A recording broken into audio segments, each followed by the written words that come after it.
Welcome to the Renaissance Sermon. I'm your host and mystic, Sleepy.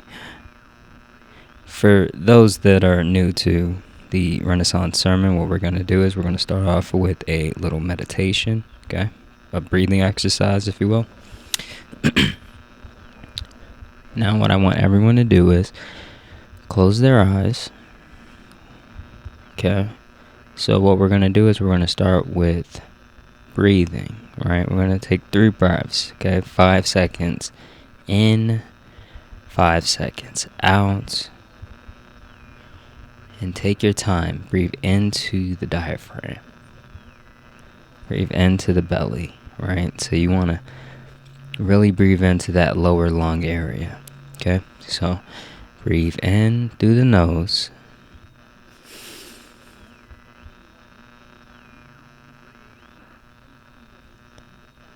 Out through the mouth.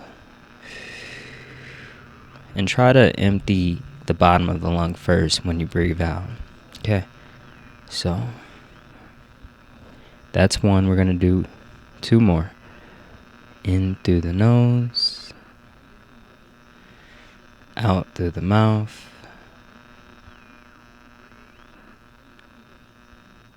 Okay.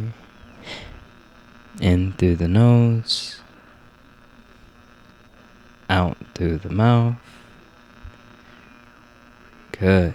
I want you guys to let go of all of your worries, your anxieties, your obligations. Just let it all flow to the wind, okay? Any credit card debt, any financial obligations whatsoever, just let it all go. Okay, good. Now, with your eyes still closed, I want you to imagine your entity of choice, whether that be a god, some kind of deity, or even a demon, if you will. We don't judge here. Okay? All right. Good. I hope everyone has that. Now I want you guys to imagine just how much that deity or that figure is worth to you. Okay. Good. Now, for this next part, you might have to open your eyes for. I want you to open the link in the description and go to the coffee link and donate to that coffee link, whatever that amount is. Good. Thank you.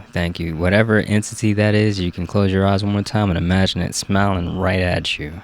You did wonderful. Now that we have the more important business out the way, we're going to really start off with, I suppose, the astrology of note in terms of just a few mentions about astrology. We're not going to go over too much, but the idea here is there's an aspect really forming July 4th or July 3rd and July 4th, 2025, where Venus is with Uranus. Very interesting timing, and we'll see how things go. If anything, what I'll say is that this is something that really does deserve merit in terms of the idea of what's taking place and what's about to take place. So you can go ahead and look at channels and explore all over YouTube. I always encourage that. We also have Uranus about to take a quick dip into Gemini. This is really happening the 7th of July, and this is interesting. It's going to dip in for about a few months and then dip out, but then it goes in full-fledged, and it'll be there for about the next 7 years. And with this particular thing, I want you guys to understand, because I really think this tells an important story, and the story is that we're going to transform over the next 7 years, and after which we'll look back at today as if it were almost 100 years ago. This idea of what we're going through, this isn't going to really have the traditional lifespan of one of the trends that we've kind of been really more familiar with in terms of if you've been alive today to see things. I think this is a very much real, long-lasting change that we're about to take place. That's about to take place in society. Now, these are things that I encourage you guys to explore and really look at various channels, not just one. But the idea here is, when I talk about really going out and exploring existing astrology channels, I want you guys to realize something. My particular form of astrology, my particular method for astrology is called zodiacal alchemy, right? So this is something that I took a few different teachings and kind of molded my own understanding of really astrology in itself, in terms of that which is specifically geared towards me and really what I would consider most powerful in my particular situation. Now, I don't want you guys to go out, hear something that may be different, or may be different in some way, shape, or form, and challenge the astrologer, or leave a bad comment or something, a negative comment or anything like that, because I want you guys to understand that a lot of these guys on YouTube, they're not going to give disclaimers. They're not going to really try to give disclaimers, one, so they may be more open than they really first appear, but also this idea of astrology, you guys should understand that the way you study like one system in astrology is kind of like, I would say, putting yourself under a particular type of illusion in one way, shape, or form. But the idea here is that you put yourself under hypnosis when you really dive deep into a study of astrology, I would say. And that hypnosis is really something that some people can get lost in, and they can believe and honestly really say to themselves and their audience that they hold the one truth and everyone else is holding something else. But while I don't agree with that, I want you guys to understand that there is still tremendous value in a lot of these guys. And in fact, the people who have really helped me craft and mold my form of astrology, the primary figures, they were often just blatantly trashing other astrologers. And there was, I'm pretty sure one of the guys was even racist. I still picked up and I still learned from him, right? And that's important, because that's kind of, I think, the trick in terms of when you come into a lot of different forms.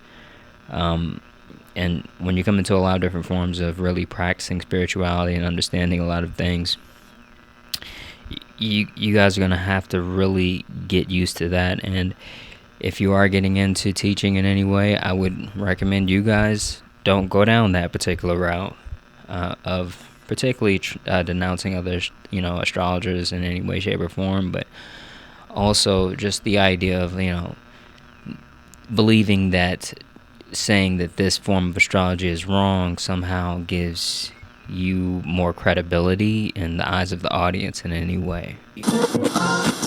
Now, this first segment is going to be called the Blackbird Committee, and I'm going to rant a bit here because it's important. It's important for a few reasons, and I think we really need to understand, in terms of this committee, this idea of a Blackbird Committee, I want us to really come to an understanding that we can no longer trust most, if not all, of the politicians in either political party, right?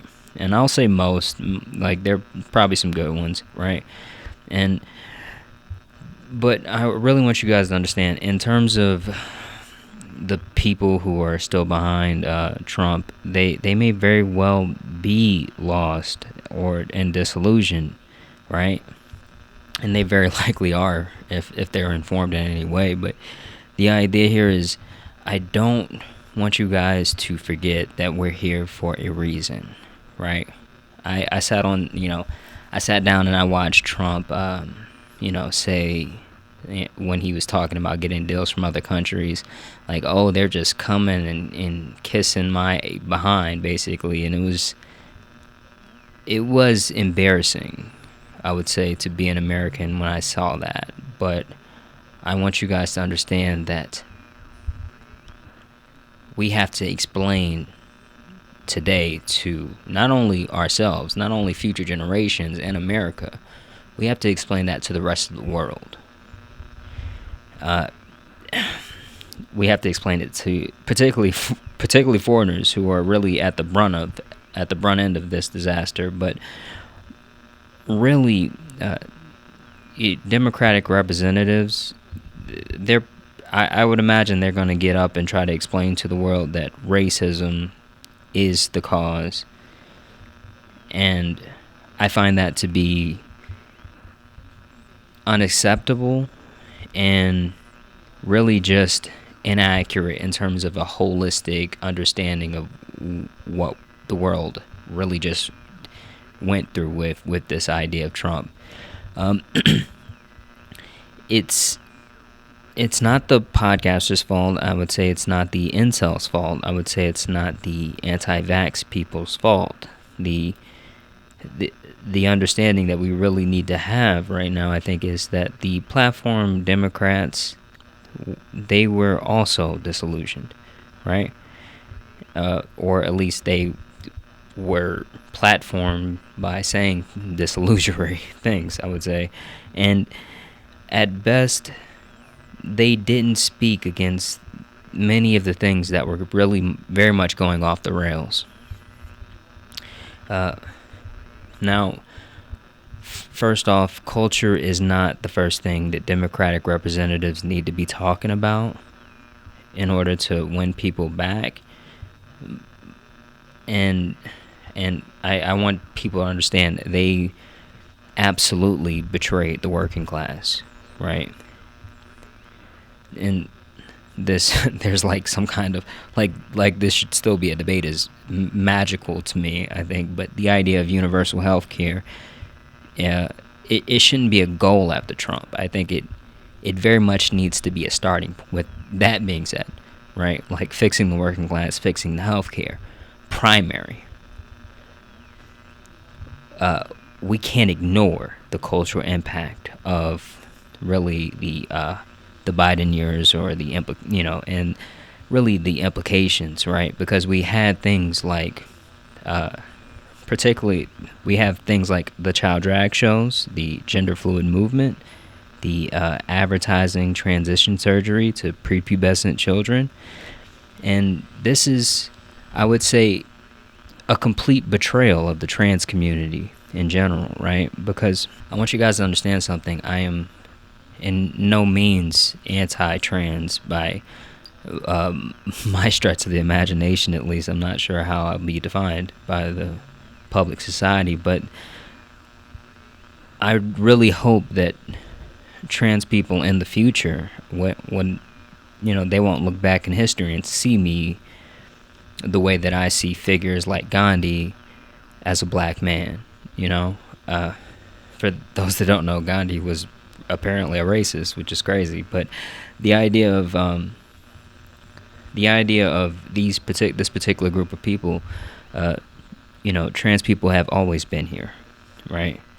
I completely understand trying to make strides to make their presence known, but I'm not somebody that's going to sit by while platform Democrats will pretend that they have really these people haven't been on the front lines in addressing the complications of biology. The idea of ignoring the very real risk, it's very much, I would definitely call it disrespectful in terms of what they're doing, the pioneering that they're doing, the dangers that they face in terms of what they're choosing to do. Encompassing children into that is, I think, it's unforgivable in many different ways, right?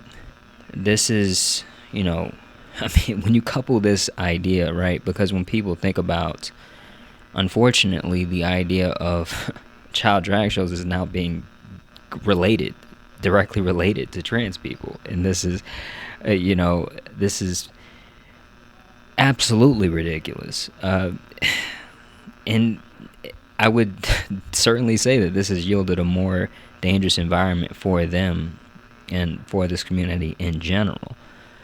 The betrayal here for trans people is actually worse than the betrayal of, I would say, the platform Democrats with black people in general, right? Because the idea of platforming black power under, black power as what it rather than what it really is in many cases, which is white hate. I think that's a very much a slap in the face to really just the civil rights movement in general, and also just White Panthers as well.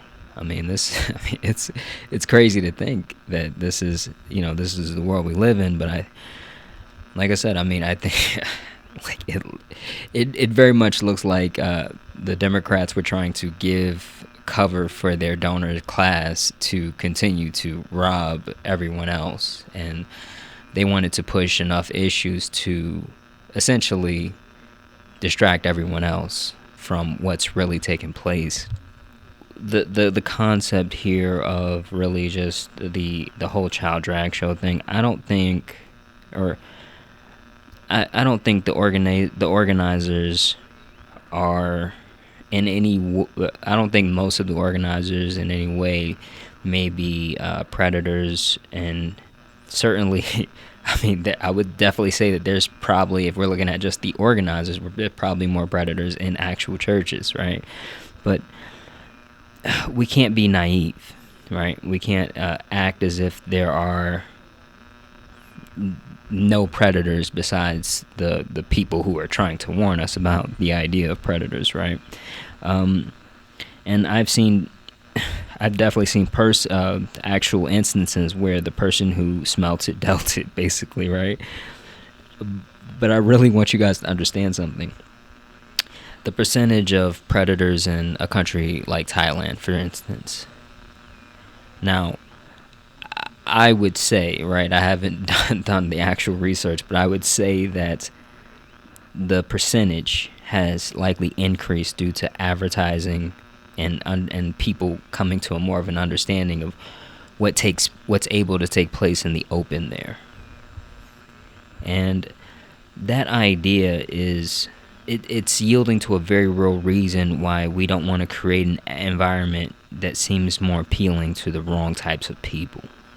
Okay, I see the Democratic Party today, and I can't help but think that there's some there's just unhinged people who are unhinged groups of people, I'll say, who really want to use, particularly we'll say unhinged feminist, I'll say, right? Or I think feminist needs to be in quotes so hard, but the idea here is that these people, they want to use, particularly as I see it as a black man, I see the usage of black women and particularly the trans community, and they want to use them because they're trying to, let's say, get into space the Katy Perry way, basically, right? Basically, the idea is the women astronauts had to watch this woman get into a spaceship and parade around like she was pioneering something, which is insane, absolutely insane. But that's that seems to be what's really driving a lot of this in terms of the actual energy behind it. The actual genuine people that want to see this particular thing push forward with a lot of these movements. And I understand that there are also some sick weirdos who want to like ignore the billionaires robbing them and send immigrants to concentration camps, right? And with that being said, nobody, when I say nobody, I mean nobody, asks for Palantir or a war with Iran, right? That was... And this idea in terms of where we're at now, where we're at today, I think that was, like I said, it was a long rant, right? And I think I have rants, so when I give you the precursor, you kind of realize it's going to be a long one. But the idea here is that the purpose of this particular piece, it's really to introduce the concept of the Blackbird Committee in the form of indie investigations of the current atmosphere and the actors that allow and promote the current atmosphere to take place. Okay? Now, this is definitely not heavily favored towards the cultural rant that I had earlier. It's not heavily placed in that, although there are segments that need to be in that. There are segments that definitely need to be in that. I think where the significant placement needs to really be on, particularly the people who allow private equity to do what they do, to destroy communities. The people and the politicians who allow for, the poisoning of food, where we're at today. I think all of us, or everyone who's not in the cult, should understand that Trump is unhinged. And, I mean, he's probably on the Epstein list, and he may also be suffering from dementia. But we're witnessing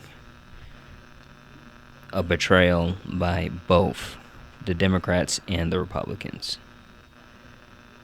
The Democrats actually had a way to stop the big, beautiful piece of trash coming from Trump, right?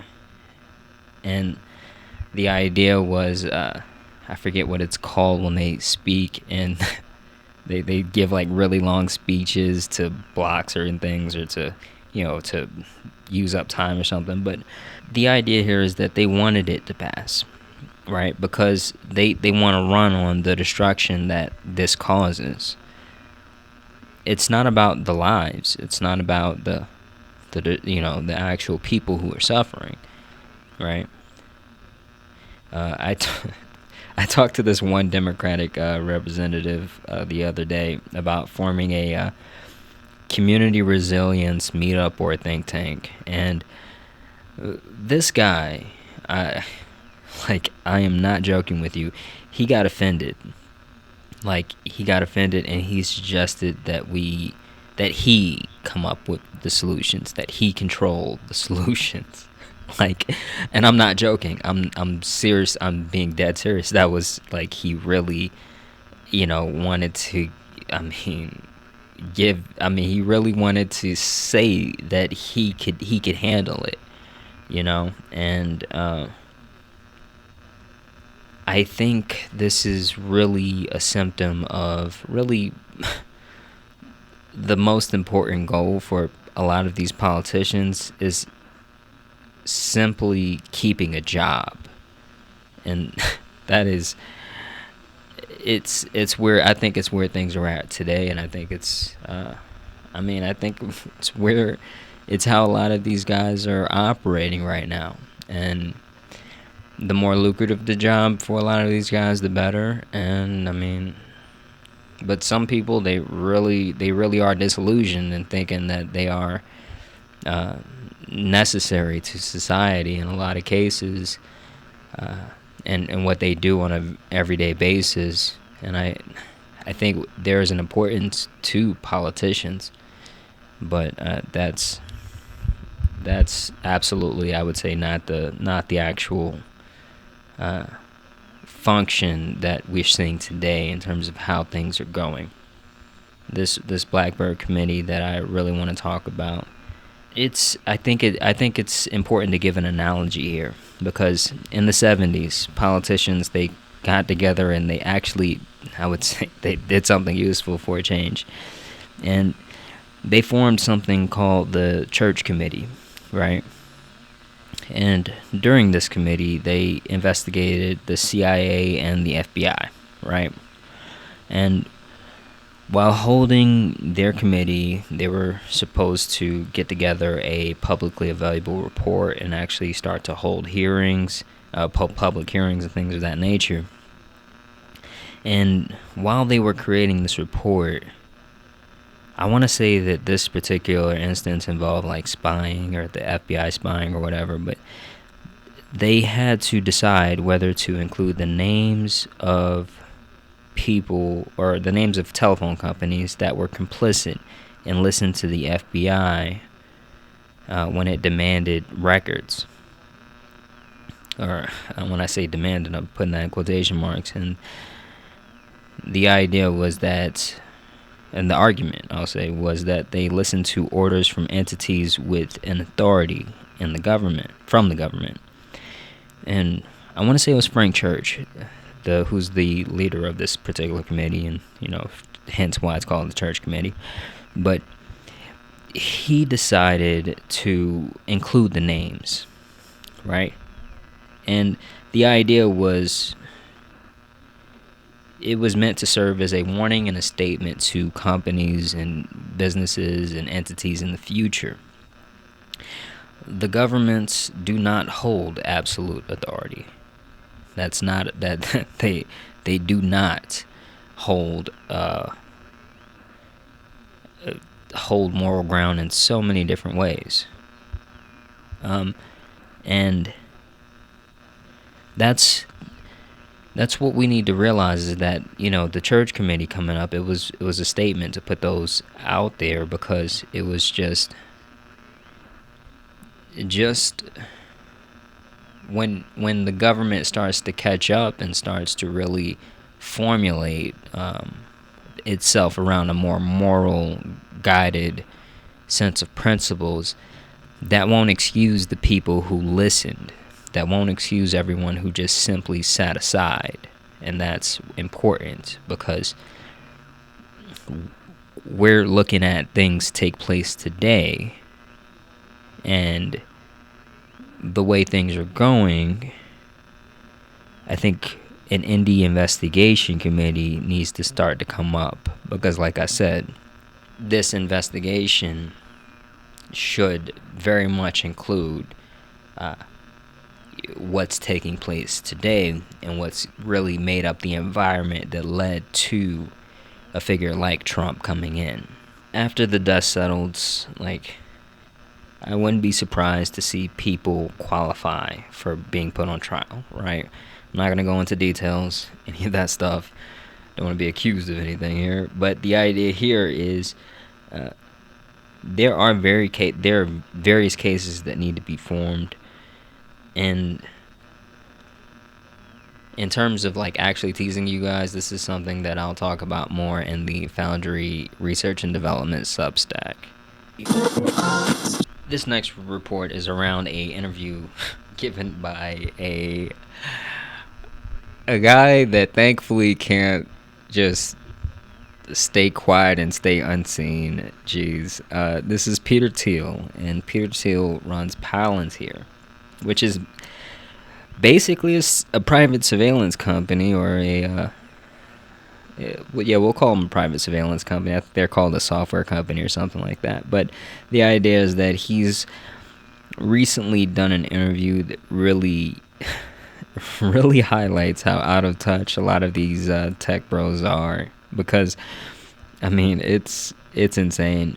But he he talks about learning lessons about like how they're influencing society, as if like him, and particularly like Elon, he talks about being on the phone with Elon a lot, or being in conversation with Elon a few times at least.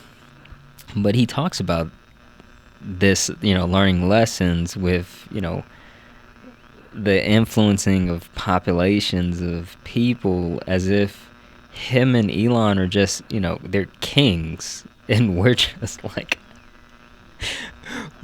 pawns going, with whatever they decide. It's crazy. The interview, I think he gets. There are lots of channels that give this man slack for this interview, so please, you can check out the reaction channels too if you don't have time for the whole. I think it's like an hour and 5 minutes or something like that, the whole interview. But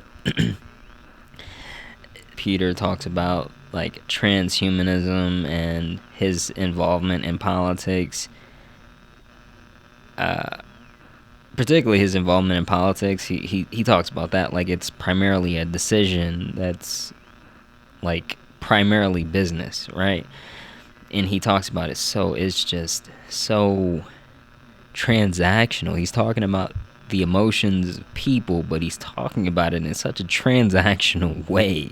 It's so crazy. But this company this company Palantir that Peter Thiel is, he operates with another weirdo, Alex Karp.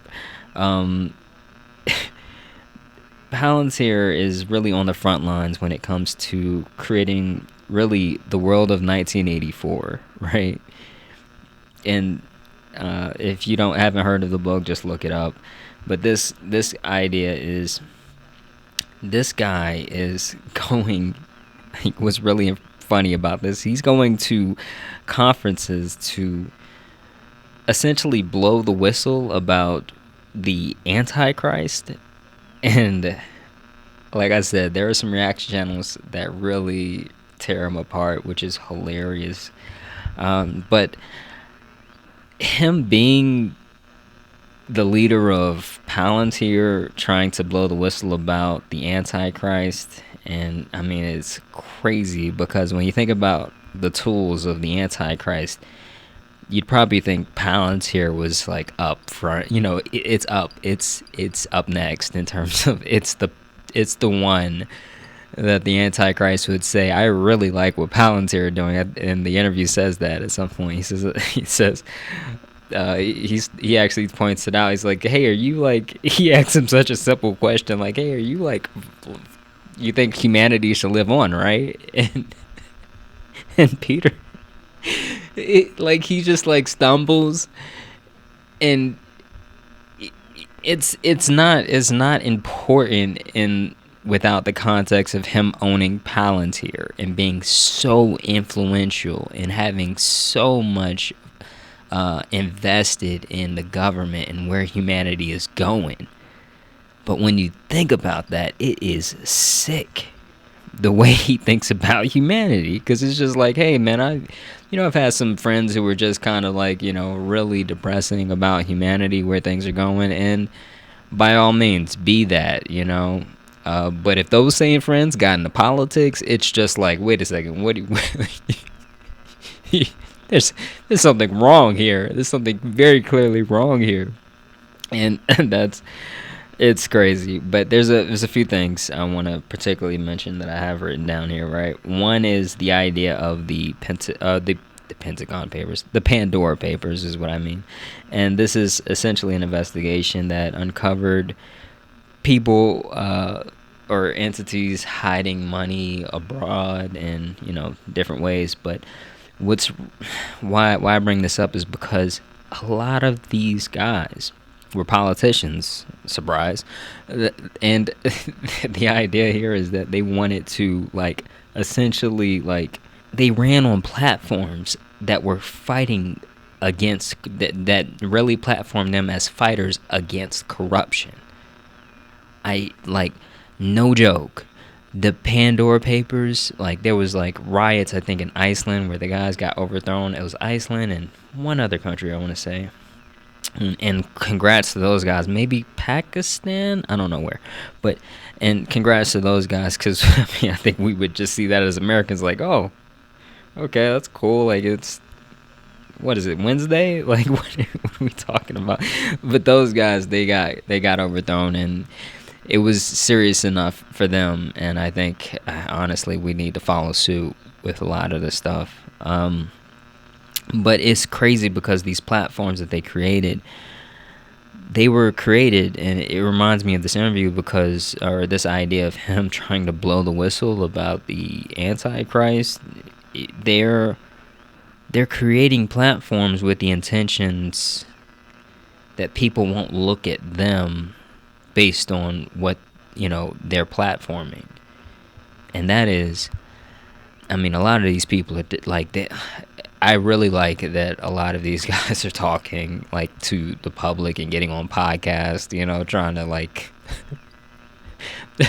play normal. I really like that, but that's scary. That's really scary when you think about that, because this guy, what he represents, and we'll talk about that later. But number two, this idea of, this interview, it brings up this understanding and this, historical events around nuclear energy and nuclear testing, right? Because the way Peter talks about really this, at some point he talks about this fear of stagnation in terms of the nuclear age. I would say this brings to mind the idea of how we rushed into the atomic age, right? People were so excited, right? This was the future. This was projected that the world would be primarily run on nuclear energy today, like literally, like less, today, if not like yesterday, it was supposed to be ran on purely nuclear energy. But what happened, this, in this, when we had our eyes just lit up by the idea of the potential of nuclear energy, is that we rushed and we started doing things. And in terms of testing, we rushed the hydrogen bomb in particular, where we had a testing site. It was a island where the hydrogen bomb was supposed to go off. And we rushed that test, and we ignored some pretty important weather factors. Now, of course, I can say that now that we're looking in retrospect, but I mean, it was still severely overlooked in terms of what could happen there. Things went off the rails. And not only that testing site, of course, they kind of prepared for that testing site to get ruined, but neighboring islands were ruined, right? And what's crazy is we tried to keep it quiet, and the Japanese, they had a fishing boat go out, because this was around like Hawaii or something like that, or one of the islands around that area. But they had a fishing boat come out, and and this one fishing boat went really far from the island, but it came back, and the actual sailors were suffering from just this. I mean, because Japan knew about this because of Hiroshima and Nagasaki. They knew about this stuff. So when they started seeing the symptoms, they were like, "Wait a second, what's going on with you guys? Where'd you go?" And they blew the whistle on the whole thing, and we kind of got found out about it. But honestly, I don't think it got enough attention, because we cleared out a lot of islands, and that was rushing. I think even today they may not be able to go back to those islands in terms of the residents, but people got. I mean, those residents, they got some nuclear fallout. They definitely got nuclear fallout at those islands, those those populations of people. And that was the testing, but the idea of also the we tried to promote, of course, nuclear energy, right? The idea was the testing was a problem, but the nuclear energy in itself was something we also rushed into because we tried to transition people from particularly submarines to actual, land site or, nuclear facilities on land.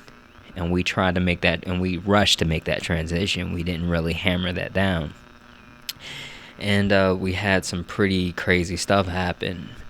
It was a site, I forget what it's called, 3 Mile Island, I believe that's what it was. But we had some pretty severe, nuclear leaks where things we just got completely embarrassed. But also, Russia tried to rush it as well, and they they had some very serious issues. Chernobyl, that's, I'm sure a lot of us may have heard that particular name, but that was really a result of, just them trying to build a cheaper facility that was known to be more dangerous. The entire, the population didn't know, but the nuclear testing or the nuclear, that whole population of scientists, engineers, they all knew that this facility was more dangerous, but they still went ahead and did it because it was cheaper and it would help get one ahead on the Americans. It was so idiotic, and when we look back on it, and not just I'm not just talking about the Russians. This is in a whole, the Americans as well. And the idea was, hey, we need to do this. We need to rush and do this. We need to not be stagnant. And the way Peter talks about AI, that's kind of how I think about that. That it makes me think about nuclear testing, the nuclear, what happened in those days. We're doing things and we're really off the rails, and this guy's given a lot of power because he's giving money. He's just bribing our politicians left and right. It's ridiculous, but the idea of what that power could lead to in terms of the actual complications that could arise, those people from, that nuclear testing site, I'm pretty sure they only recently got back to that island in terms of really had the cleanup really active. But we don't know what that could lead to. We don't know. And these guys, they get in front of their little, these tech bros, they get in their software and they're like, oh my God, this is so cool. We can just experiment. And, you get the worst thing that happens is, we got to do a software update for all of the, for the computer or the phones or whatever. We're talking about people's lives now, and these people are given a lot of power over that, right? You can also check out the Elon Musk and the Renaissance, just to give you guys another idea of just how crazy these guys are, and how, a lot of times even incompetent, blatantly incompetent. It's crazy. Number 3 is, in terms of with this particular Peter Thiel interview, is the overall, we kind of brushed over this a little bit, but the competition with Soviets, right? We had this thing, we just need to do it. We just need to do it. We just need to do it because it's the future, or with this particular thing, we're competing with the Soviets. We don't want the Soviets to get one up on us, and that's a lot of the drive for the AI. But with this particular idea of really competition with the Soviets, J. Edgar Hoover, the FBI formed under him, I'll say, right? And he justified pioneering our current surveillance state under the fear that communists were infiltrating. He did it was crazy what happened under J. Edgar Hoover in terms of what he was doing, in terms of he really got exposed by what I mentioned in the previous segment with the church committee. But that was after he was dead. But the idea here is that our, this rushing, this hey, we trying to blind us with this shiny light. and we're not seeing exactly what's taking place, it can easily be a problem. And when it comes down to also with this idea of competition with the Soviets, the CIA was transformed into pretty much this secret society. And many people would say that they act and they experiment outside the conventional moral restrictions that really could lead to us being a little bit more cautious when we really try to achieve technologies to compete with the Soviets, right? And this kind of thinking, I would say, led to things like the MK Ultra experiments. I'm not going to talk about the details here, but it was some monstrous, just horrific things. Horrific things that these guys were able to get away with. And, I mean, it was pretty crazy. Like, you had, like, whistleblowers dying, basically, after what happened with the MK Ultra, because essentially these guys were testing on our own people. They were testing on their fellow, in the army. They were testing it, but also in the, like, within the actual CIA, they were testing it on other people as well. Like, just friends, like, hanging out, and somebody spikes your drink with this, and you don't even realize. And you don't want to see that particular motivation, that toxic motivation, take hold and take root in a society and in a place that's supposed to be a civilized society. And going back to this idea in the last segment for the Blackbird Committee, I would really guess that politicians know and understand that they are giving monstrous people power, and the figures that allowed this ascension, they need to be held responsible, because when someone says Peter Thiel is the Antichrist, I want you guys to really think about who really pushes back and maybe why they would even try to push back. It is monstrous. It is very monstrous, and I think, like I said, when our government catches up with the morality of the populace, I think we need to be able to hold these people's feet to the fire in a lot of different cases. This next report, I'm going to attach a link for really just this report report card really from the American Society of Civil Engineers, and this report card is on our infrastructure, right? And spoiler alert, we got a C, right? But check out the report, because they have a pretty aesthetic breakdown. It looks like they actually did some work to, help present this in a better way, which is very much commendable on their end. And this, in the report, they give a breakdown for the grades available, but the way these guys talk in this report, I think it's pretty funny, because they're talking about Congress like you talk to, like, your, like, 5-year-old that's bringing you a drawing from class. It's like, oh my God, they went up from a C minus to a C, not a C plus, a C. And we're so proud of Congress. Like, it's so patronizing, and it's pretty.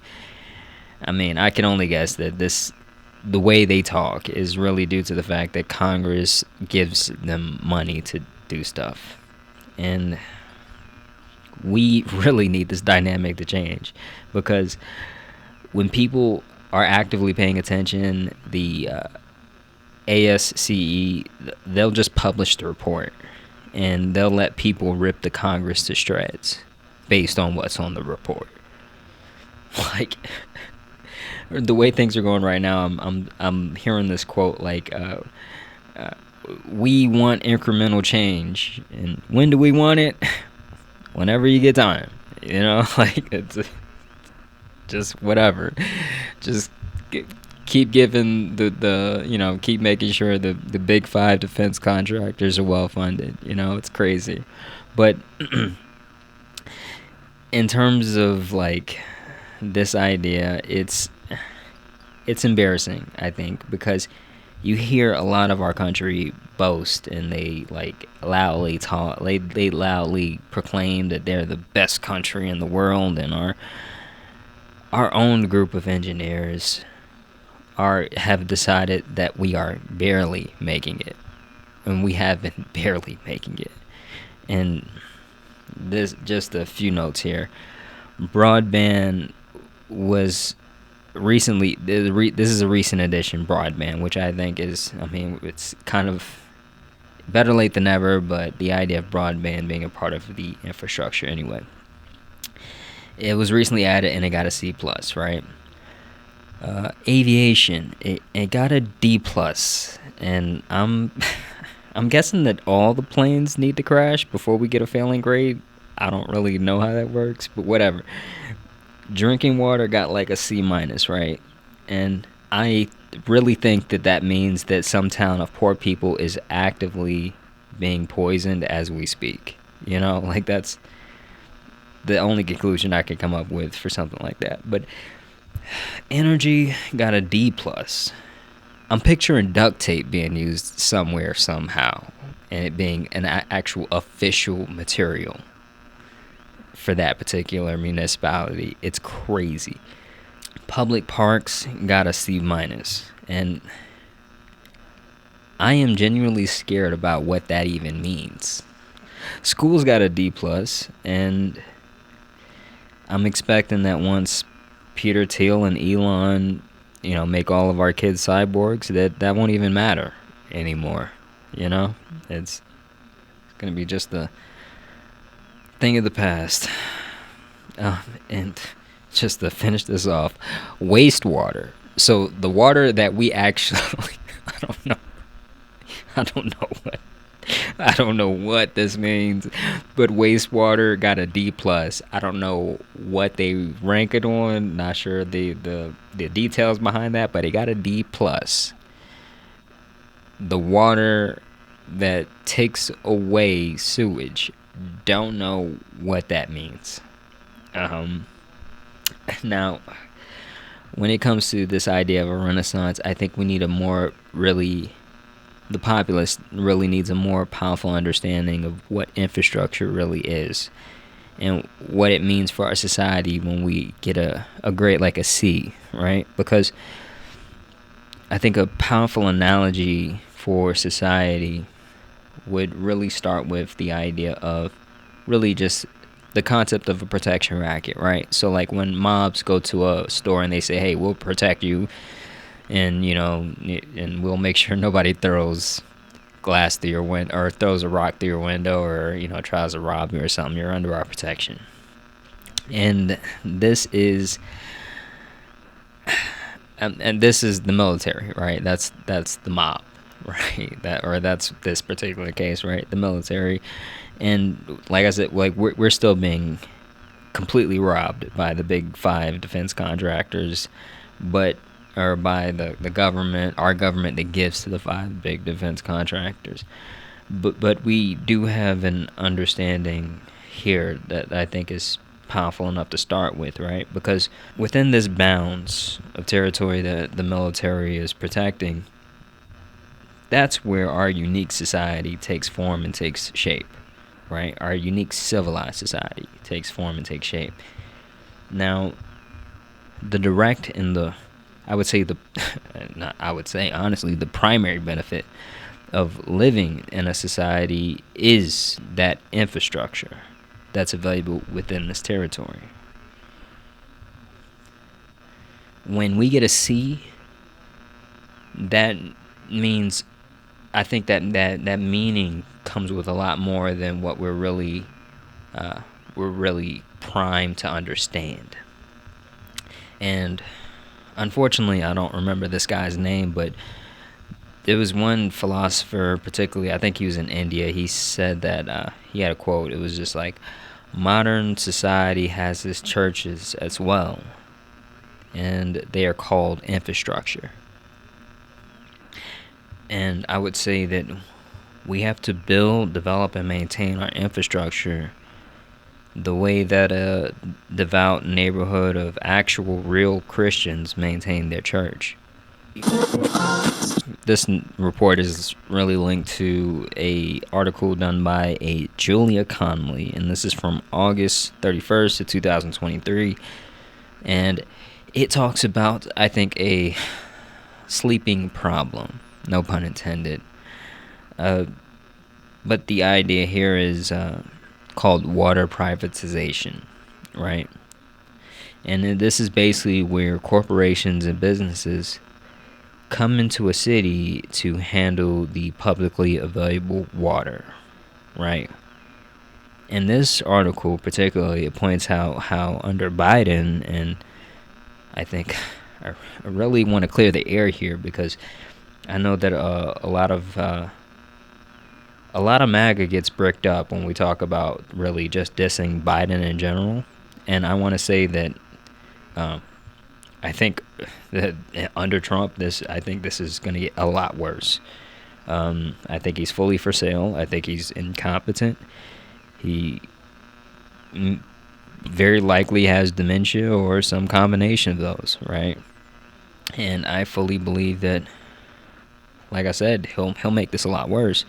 And I say that because I really genuinely don't want people who are disillusioned into thinking that I'll fall for some kind of like audience capture by you guys in the cult. Like I don't want you guys liking, supporting the channel, and I know you guys are honestly some of the most vocal people out there. But with that being said, I want to say that Biden appoints really this investment banker to this advisory council for the nation's infrastructure. And all of a sudden, they're producing recommendations to reduce the barriers for corporations to get into the privatization of water and really be able to take over public facilities and public utilities. This particular investment maker was the chairman and the CEO of an infrastructure investment bank with an estimated $100 billion in assets. And this is troublesome, obviously, but I think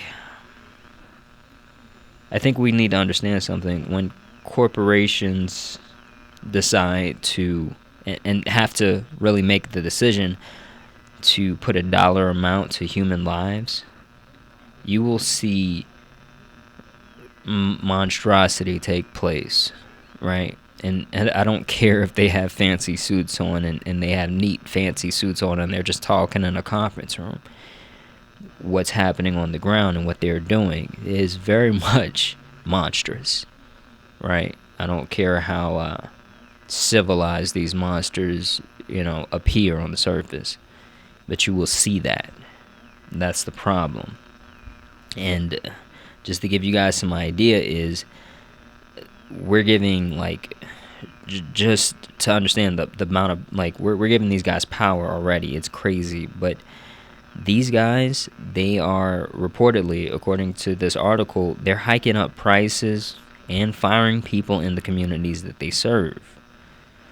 Also, there was apparently an organization that surveyed 11 privatized water utilities, and all but one of these guys refused to provide data about how many shutoffs took place under them. The back and forth between private and public, that's very much a game that a lot of these people play, especially in the surveillance agency. Like Edward Snowden, he worked for he was trained by the CIA, and he was quote unquote really worked for the CIA, but he officially, on paper, paycheck, he got his money from a private company because it was beneficial when it comes down to oil pipelines having to be built and really not having to worry about those pesky indigenous people, or the poor townspeople. If there's poor townspeople, they will use private companies. They will use private companies, and those private companies will have some kind of, probably I imagine, some form of private security. I haven't completely read into that, so I'm not sure exactly, but that is it's a problem. It is a very serious problem. And this, I mean, imagine a government just refusing to provide that data, like in the United States, just refusing to say how many people had their water shut off. It's crazy, but these guys are going to get away with that, and they're going to be a lot more. They're going to be able to be a lot less transparent with people if they're allowed to keep doing this. Now, like, not a lot of people are looking right now, and I think that's because things are at an acceptable level. But when we have like a serious problem, right, because we do have an aging infrastructure, these investors, they're going to, I don't know how many of us are hopeful that they'll decide that owning another yacht is, less important than preventing the next Flint, Michigan. But I'm not very hopeful that they'll make the right decision there. When it comes down to having to invest in preventing that, that's going to cost money. That's what investors don't like. Many times, like, I think there was a situation I heard about where, like, after Brian Thompson and allegedly Luigi Mangione killed Brian Thompson, that United Healthcare, they started acting in a way, basically providing more healthcare to more people, but the investors called them and complained. I am not joking with you. They complained that their investment wasn't getting the expected returns. Like, this is, we talked about how in the last segment, or in the last section, we talked about how the American Society of Civil Engineers gave us a C- on drinking water, and I think that we can safely assume that the very best outcome for privatization and utilities that have been privatized is that they will keep that grade steady. That's the very best. And I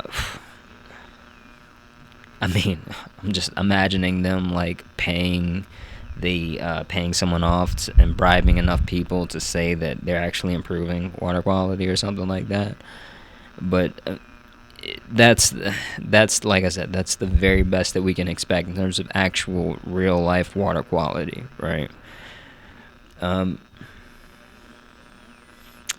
In this renaissance, I really want us to rein in these guys and rein in these companies that are just completely unhinged in their greed and desire for money, but also work to qualify like ourselves as this under this advertisement of being the best country in the world in some cases, and really make strides towards maybe making it good on that particular advertisement, right?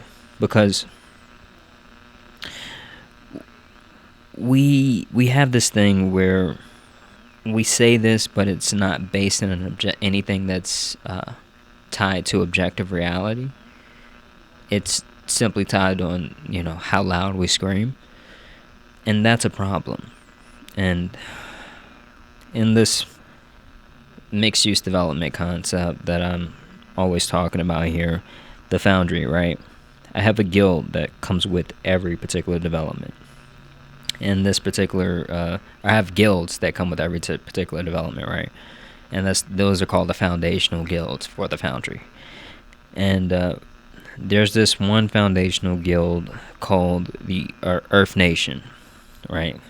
And they are going to be one of the foundational guilds that specifically functions to turn us as a society into symbiotes for Earth, right? So symbiotes is kind of a I guess a biological term, but the idea here is, parasites, they just take from the Earth. That's what we are now. We're taking from the Earth, and they'll harm the actual host, which is the Earth, right? So parasites being us, the analogy being parasites for viruses, which will destroy the host and move on. But symbiotes are a form of parasites, or a form of viruses that actually improve the host, as they themselves improve, right? And that's the level of I would say the level of intelligence we really need to be operating on and work towards operating on in the Renaissance. And in terms of this particular idea, we're still talking about treated water sources, right? When we're talking about like public utility, or water that's available publicly, we're a lot of times we're talking about treated water, right? And when I say treated, I mean it like they have to clean the water and make sure that it's up to standard or whatever before it's actually able to be consumed by people. But under Earth Nation, I'd like to see competitions between cities and towns for who has the best water quality in their surface water sources, their surface level water sources. So in the lakes and the ponds and the streams, that I think that needs to be really one of the goals of Earth Nation, to really make that competition, or really highlight that competition, and provoke that understanding with people. And I'll be honest, a lot of companies are not going to be happy about that. And I I'm not going to get banned, but I frankly don't care, basically, is what I want to say. This next report involves really legality in war. Now, I'm going to link this article, but this is really just one segment in a long list of segments about war crimes in general. So this is one article I'm linking, but it's linked to more, so you guys can look through that as well. It's very interesting to see this, really the idea of a war crime. But and in terms of these articles, we go over this in almost every sermon, but you guys should know by now is that I am the purveyor of truth, right? And I really want you guys to check it out, but understand that, always come back to me for the analysis, right? Before you make any decisions for yourselves. Now, the idea of war crimes, I think, is very powerful when you consider the idea of, I think, war in general, right? Because, like I said, it feels like war is a crime, Like it's kind of hard to hear and try to really wrap your head around the idea of a war crime, right? But and I heard a quote I think is really something that I think really mentions the function of politics in general, right? Because this quote, I forget who said it, but they said that war is politics by other means. And I very much do believe that the function of the primary function for politicians should be to prevent war. Unfortunately, that's not the case today, but I think that should be the primary function of politicians in general. And I think to really understand war crimes, you got to understand that states came together and they decided that war, which required rules, right? And this particular, like, just to give you some kind of understanding around this idea of war crimes, they the idea is they want to restrict the use of biological weapons and the torture of prisoners, among many other things, right? There's like tremendous guidelines, and I think it's called the Statute of Rome or something like, or the Rome Statute or something like that. I forget exactly what the name was, but that's one of the documents. More than one document involved in guiding war crimes and the way they make and decide what is and isn't a war crime. Now, with the idea of torture, I think it brings up another point, which I always thought was crazy. The CIA had a book to where they got together and they decided, hey, everything that we put in this book won't be considered torture. And I think this had some overlapping with like Guantanamo or something like that, or the war in Iraq or something. But it was just like they needed and they found it necessary to make a book. And I'm like, who do you get to write that book? Who actually gets together and decides, oh, this isn't torture when we waterboard somebody? It's absolutely insane. But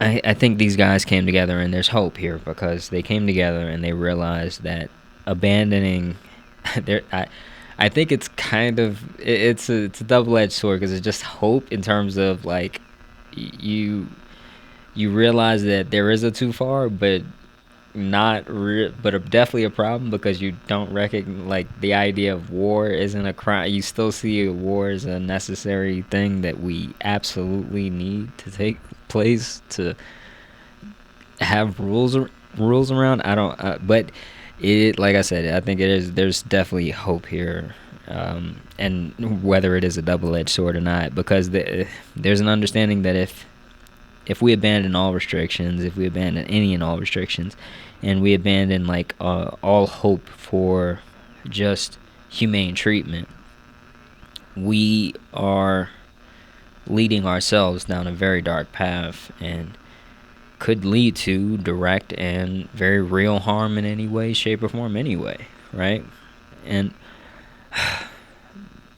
this particular report, like I said, it's long, it's long to where, like, I think it links, and there's enough to really just have like a whole podcast on the subject of just legality and war, period. But the idea is, if they took the actual time out to mention two specifics, and these two specifics are the fundamental rules of hostilities, and I think it does encapsulate a lot here, because number one is they talk about the rule of distinction, right?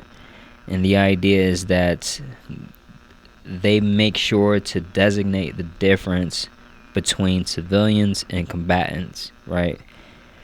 And they also do this between civilian infrastructure and military infrastructure. And this idea of making this distinction, it's not as simple as who is in the army and who is not, right? Because if you're a medical personnel in the army, then you are under this particular this rule of hostility. You would be considered a civilian. Very interesting in terms of having that particular distinction, but also in terms of civilian infrastructure and military infrastructure, because if a bridge that is normally used for just cars in general, or just civilian, travel in general, is at some point used as a bridge that carries, a lot of tanks through, then there's a case to be made that bridge is and can be military infrastructure. Very interesting. This brings, I don't have this in the actual script, but it does bring to mind that there is the way in which we design the highways, it's built so that tanks are able to use our highways. And that could be, I mean, the worst case scenario, that could technically not constitute a war crime if there are tanks that are using our particular highway system. And the second rule of really out of the fundamental rules of hostilities is the idea of proportionality. Essentially, you define a war crime based on the targeting of civilians in a lot of cases, right?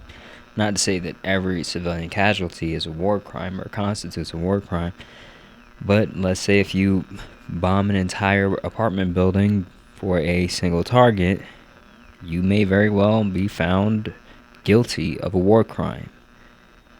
Cough, Signalgate, cough. One civilian casualty near a military base is really less likely to be designated as a war crime.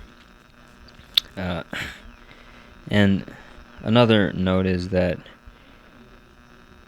we haven't, when I say we, I mean the U.S., right? We haven't really acknowledged some pretty significant documents related to war crimes and international law. And like I said, I really would like for anyone to check that out. And this idea of international court should have more teeth, right? In terms of just being able to carry through and punish people who commit war crimes. But it seems like we would be in a direct conflict of interest, or it would conflict our interest very directly to acknowledge and take a more active role in terms of any type of international court. In this particular renaissance, I think we need to really demand that our government take a more active role and acknowledge certain documents listed, that are a lot of other states have already signed and agreed upon. And us not signing it, I think it really does unmask just how far we're separated as a society from what guides and motivates our military into action a lot of times. Now, this next segment involves cold cases during the civil rights era.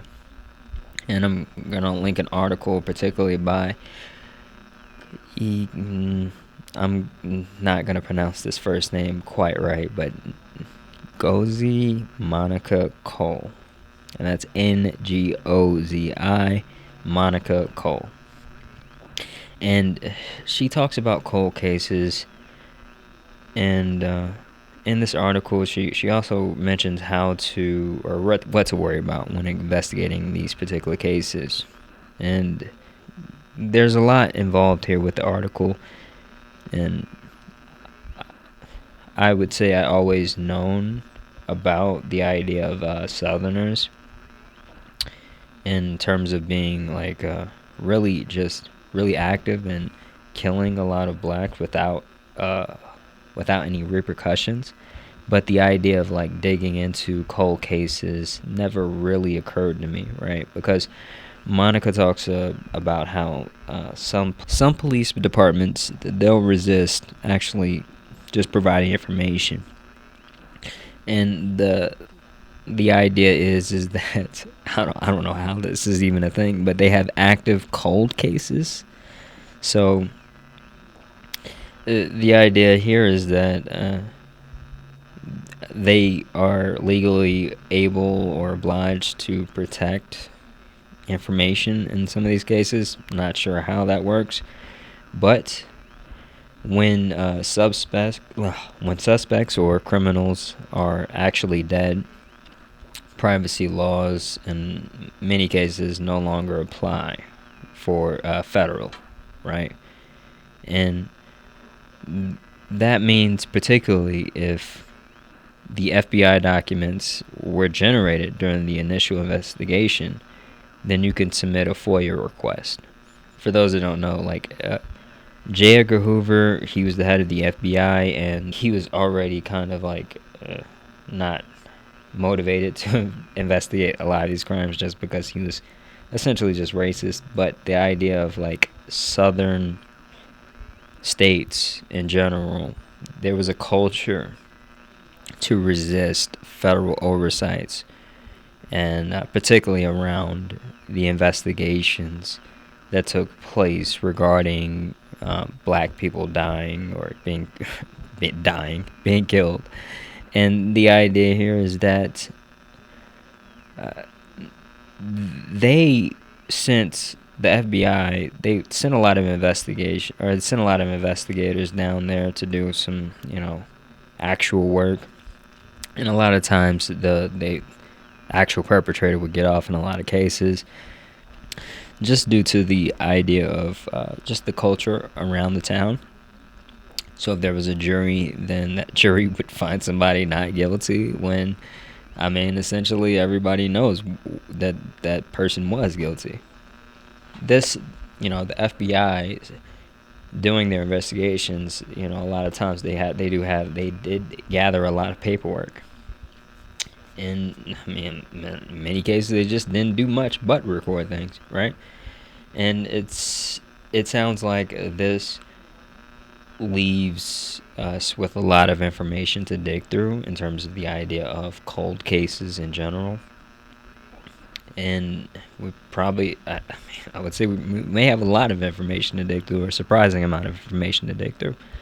And in terms of the Renaissance, I think we need to have a understanding about where we come from, and that's based in reality, right? Because the idea of cold cases and investigating cold cases, it's not about digging these cases up and rubbing these cases in the faces of like Republicans who deny that racism is a thing today, but it's about having them come to an understanding about what the quote-unquote good old days were, right? Because I think it's important to really carry out whatever justice that we can for the victims in a lot of cases.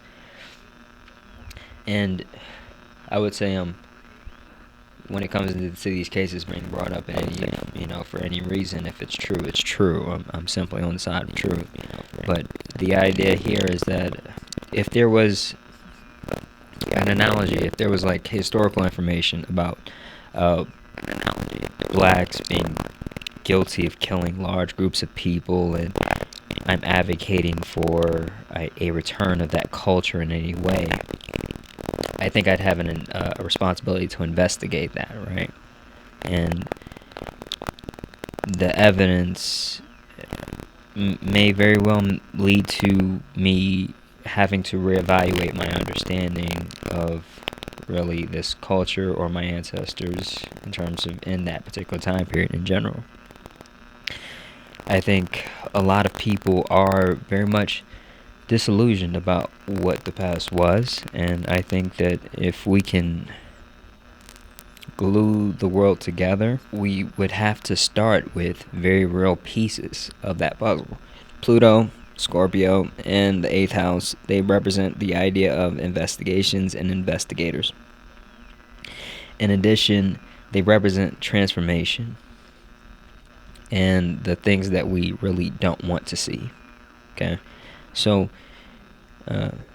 I would say that this stuff, it can be harsh to really go through a lot of these things, but they may be very much worth it in terms of the value that we get through the transformations. And these are transformations really related to, anybody on, who relates more to the perpetrator or the victim. In either case, I'm against the idea of simply ignoring what took place and choosing to live in a fantasy world of any choosing. This segment, I would say, is really something that's very near and dear to my heart, right? Because I actually I had to stop for a minute and have a moment with myself, because I had really a moment to where I was digging for information, but I couldn't find enough to satisfy me here, right? And this particular subject is regarding how Rio de Janeiro, they have been given the title of World Book Capital of 2025, right? And they were given this by the United Nations for Education, Sciences, and Culture. And I don't know if you can tell yet, but the idea here is I'm very much interested and invested in transforming a city's culture by various means, with the construction of this project that I won't shut up about, right? The Foundry. And the good Foundry, not the Peter Thiel Palantir Foundry. Jeez, please don't think about that. I would say, or I'm definitely a construction specialist on resume, but in terms of a more accurate title for myself, I would say is more so, I would guess, a engineer of energetic environments, right? That's what I truly think about when I build. That's a more accurate description of my mindset in building and approaching building. Now, this idea of really changing a city, and in the last segment I talked a little bit about like mesh networks or local internet. I've developed the concept a bit, but I'm waiting to talk to really some more people before actually releasing something formally. I might just release it and just update it as it comes in and see what we can do with that. But I am very much interested in, like I said, investing and transforming, particularly, I would say, the culture around like spirituality, nature, indie investigations, nightlife, local content creators, local art, and of course books. So I don't think these things are mutually exclusive by any means, and I think this particular story told me just how hungry I was about just the idea of how they use, just how cities are transformed by books in general, right? Or the usage of libraries and books in that nature, right? Because for those who don't know, Washington, D.C. was not always Washington, D.C. It was transformed into the capital that it is. In Washington, D.C.'s case, the actual city, it was repurposed to become this paradise for the upper echelon of society. And unfortunately, that really just led to just a more racist city in general. It was actually pretty multi-ethnic, right, before what took place. And that's one of the main things, or one of a tremendous inspiration in terms of how the city transformed, regardless of how it transformed, but the idea of transforming that city. There are also some really just great Islamic cities that were transformed, and they're transformed in various ways, but they added libraries and just various forms of art in general, in terms of that being kind of a real, leading to a real change in the culture of those particular places. And one city in particular, Baghdad, in the height of its civilization, it was a great city or a great center for just Islamic culture, right? And they prioritized translating like various books, and they were known for being really a powerhouse when it came down to like just pioneering a lot of like science and what took place there. And with with this particular case, right, with Rio de Janeiro, I think a lot of things took place in terms of the transformation. And I'm going to link this short article in my opinion. But I don't think it really describes, or I couldn't find information to describe the transformation in terms of what it was before and explaining how it got to the point of being recognized by UNESCO. Now, I'm going to really elaborate on the concept of how books transform cities.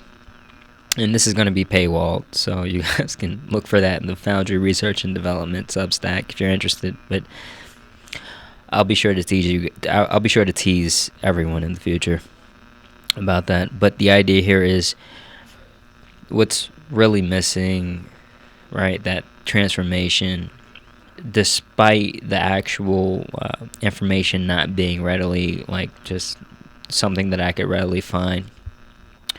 What I clearly see is Rio de Janeiro responding to this recognition by UNESCO. And they want to really use use a particular festival, or they use a particular festival. This is something that happened last month, apparently, to promote more reading. And the dates were June 13th through June 22nd.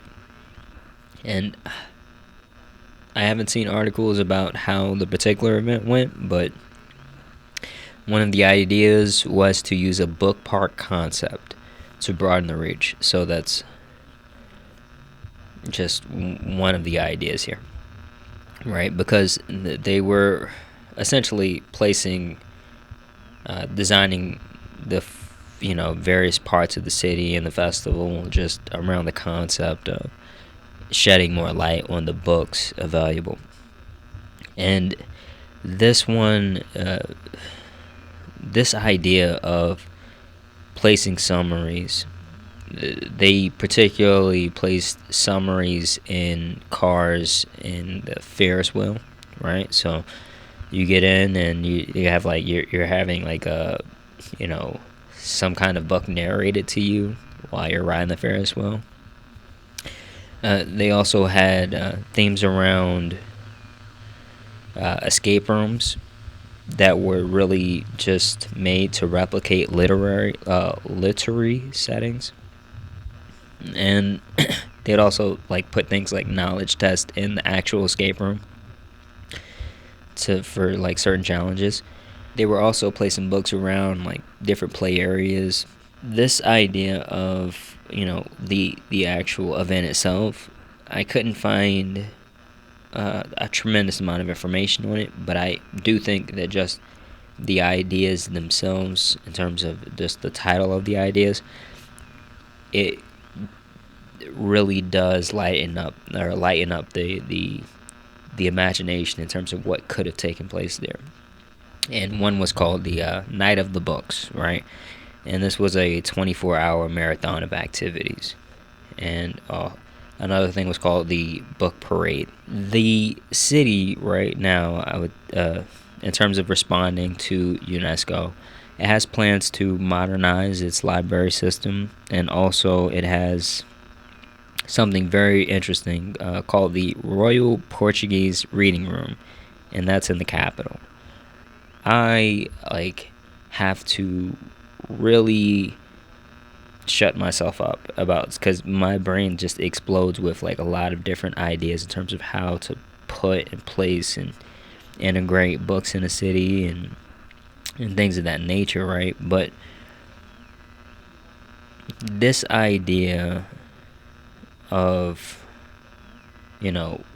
literature, and in the case of the Foundry, there's a lot more that's tied into that particular concept more than just the literature. But the idea here is that this is something, these are tools and pieces that can transform a city when done in a certain way, right? And I say that either I have to be either proven wrong to be severely disillusioned, or the idea is that this is really something that could take place. And I really do honestly believe that. There's also this concept around a book-themed neighborhood, and that is another tremendous source of tremendous source of. I suppose it is a tremendous source of confirmation, but it's a tremendous source of inspiration, is what I really meant to say. And the idea here is that, you guys have maybe come into contact with like neighborhood little libraries or little free libraries where everybody kind of stores their books. And this is kind of the concept of a neighborhood little library evolved. And I think we can do that and take that even a step further than that, but also using that concept, I would say, in itself, right? And this concept, this idea of the World Book Capital, and my just tapping into this hunger to know more about what happened here. There is so much tied to this concept in terms of how it relates to the Foundry. But like I said, I'm going to cut it short here, but I want you guys to understand, in any case, this very much, I would say, is my quote-unquote soul's purpose, to engineer an energetic environment that produces and refines Renaissance people. And that brings us to the end of this sermon. I mentioned how Baghdad and Washington were transformed by the culture around books and intellectualism. But in terms of the Renaissance ponderings, I really want you guys to think about what makes a city transform, and what changes have you seen or heard about in terms of transforming the culture around a city. What changes would you like to see, or better yet, just flat out, what would you say makes a Renaissance city?